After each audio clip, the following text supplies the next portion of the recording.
தாத்தா அடிக்கடி சொல்லுவார் சார், காசுலாம் அப்புறம் சேர்த்துக்கலாம், அது வரும் போகும், முதல்ல சுத்தி நல்ல மனுஷங்களை சேர்த்துக்கடா, அதான்டா சொத்துன்னு.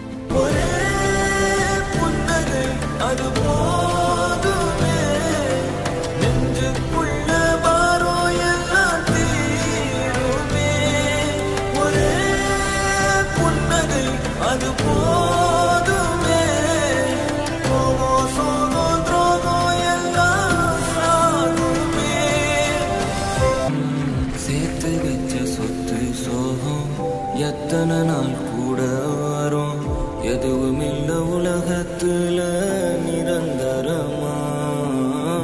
பணந்தான் எல்லான்னு பாவி மனசு சொன்னாலும் போகும்போது பணத்தை கொண்டு போக முடியுமா?